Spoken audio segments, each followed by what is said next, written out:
The storm rolled into the Wyoming basin like it had a grudge, turning the two-lane highway into a shallow river inside of 20 minutes. Ryan Mitchell white-knuckled the wheel of his sedan, leaning toward the windshield as the wipers fought a fight they couldn't win. 29 years old, and he'd driven through plenty of Pacific Northwest downpours, but nothing like this. This was something elemental, a prairie sky just unloading. His phone had dropped signal nearly 20 miles back. The GPS screen had frozen and died not long after. Somewhere between Casper and the middle of nowhere, on a back road he'd taken to dodge a construction detour, Ryan was now paying for that decision, same as he'd paid for most of his impulsive ones, including the choice that had landed him in Wyoming to begin with. Through the sheeting rain, a light appeared. As he crept closer, it became a ranch entrance, a timber gate with an arch overhead reading *Larkspur Ranch****. Ryan didn't think twice. He turned onto the gravel drive, his low sedan groaning over the ruts. The ranch house emerged out of the dark, long and low, windows glowing gold against the storm. He parked as near as he could and bolted for the porch, soaked through before he even reached the steps, his expensive jacket no match for Wyoming weather. He pounded on the door, no answer. He knocked again, harder. The door opened on a man who looked like he'd walked out of another era, tall, easily 6'2", dark-haired, sharp-jawed, with gray eyes that swept over Ryan with surprise and something like concern. Flannel, jeans, bare feet. Like Ryan had caught him mid-evening, settled in for the night. "Help you?" Deep voice, a slow Wyoming drawl underneath it. "Sorry to bother you, I got caught in the storm, lost my bearings. Phone's dead, can't see 10 feet in front of the car. I just need to wait it out, maybe borrow a phone to call a tow truck." Ryan was shaking, and he couldn't tell if it was the cold or his nerves. The man's face eased. He stepped back and pulled the door wide. "Get in here before you catch your death." A beat. "Name's Cole Sutter." Ryan Mitchell. He stepped inside, grateful for the heat hitting his skin. The inside was exactly what he'd have pictured: wood floors, a stone hearth, worn leather furniture, a half-finished beer beside a paperback on the coffee table.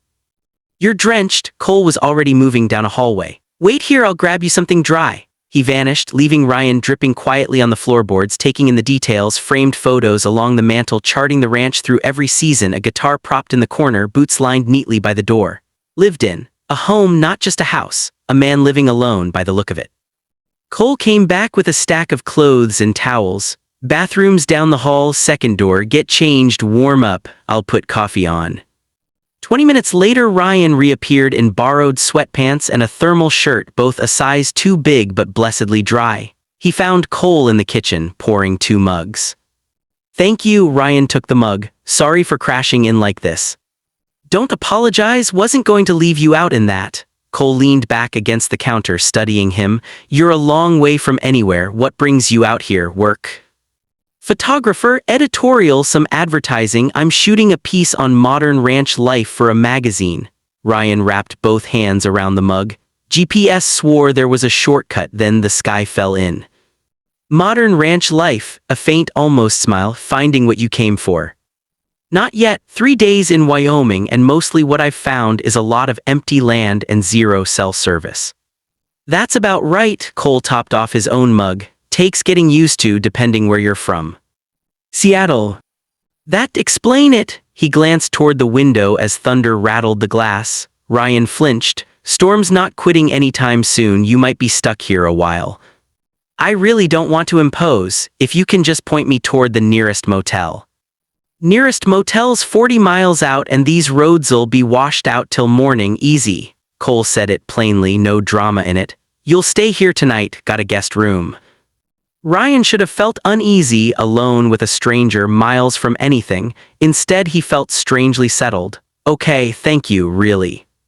They drifted to the living room, where Cole built the fire back up until it was snapping and bright. They took opposite ends of the couch, the storm still working outside the windows. "So," Cole said after a while, "photographer, what are you hoping to get out of all this?" Ryan talked about the assignment, about wanting real moments instead of staged ones, the people still working this land, the West changing shape under everyone's feet. Cole listened close, asked sharp questions, offered up little truths about ranch life that Ryan found himself genuinely caught by. "You actually love this," Ryan said. "The isolation, the work, not knowing what the weather's going to do to you." "Couldn't picture another life." conviction, no hesitation. Ranch has been in my family 4 generations. My great-grandfather broke this ground, my dad built it up. He passed 5 years back and it came to me. I'm sorry.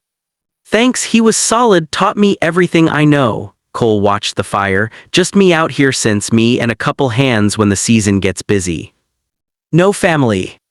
No, a pause, no wife if that's the question, no girlfriend either, never married, don't expect to. Something in the way he said it, flat, not bitter, just fact, caught Ryan's attention. He knew that exact tone. He'd used it himself, explaining his own permanent bachelorhood to people who couldn't figure out why he hadn't settled down. I get that, Ryan said carefully, the traditional path isn't for everyone. Cole held his eyes a beat too long and Ryan watched the understanding land between them. Neither said it outright. They didn't have to. The room felt different after that, charged, waiting. More coffee, Cole's voice had gone rougher. Yeah, thanks. Neither of them moved to get it. They just sat there, fire popping, storm grinding on outside, something unnamed filling the space between them. Eventually Cole stood. Let me get you to the guest room, you've gotta be wiped out. The guest room was plain and warm, a wide bed under a heavy quilt, a dresser, a window full of dark and rain. Cole pointed out the bathroom, the extra blankets, told him to help himself to the kitchen if he got hungry. Thank you again, Ryan said. You didn't have to be this kind to a total stranger. We look out for people out here, that's just how it goes. Cole lingered in the doorway. Sleep well, Ryan. Night, Cold. But sleep didn't come. Ryan lay there listening to the storm, thinking about the man down the hall, about the look that had passed between them. About how long it had been since he'd felt anything like that flicker of possibility. He told himself he was reading too much into simple hospitality. Cole was just a decent guy who'd taken in somebody stuck in a storm. The smart move was to sleep, say thank you in the morning, and drive away. Ryan had never been especially good at the smart move.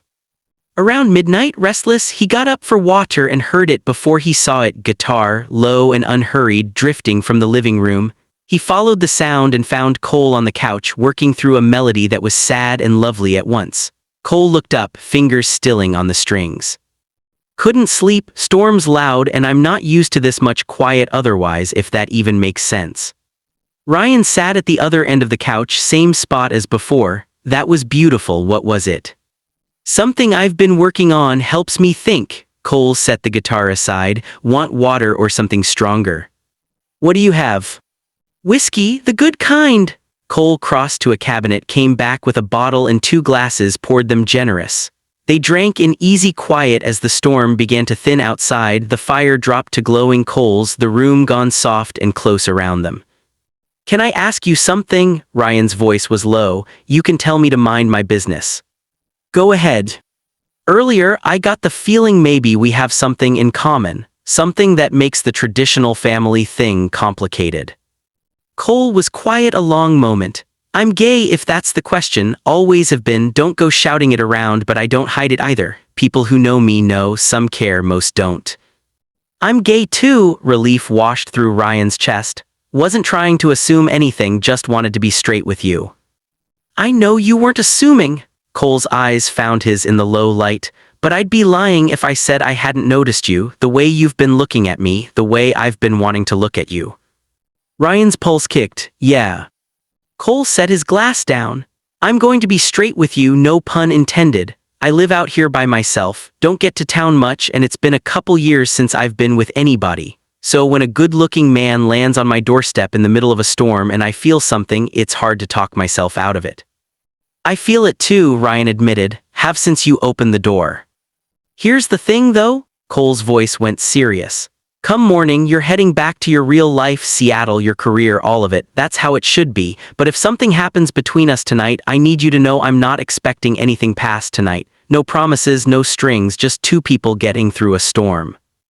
Ryan should have said no, should have called it what it was, a one-night thing that would complicate the assignment, complicate everything. But in the firelight, looking at Cole's open, honest face, feeling the pull between them, he said instead, what if I want something to happen? Something shifted in Cole's expression, wanting and caution tangled together. You sure?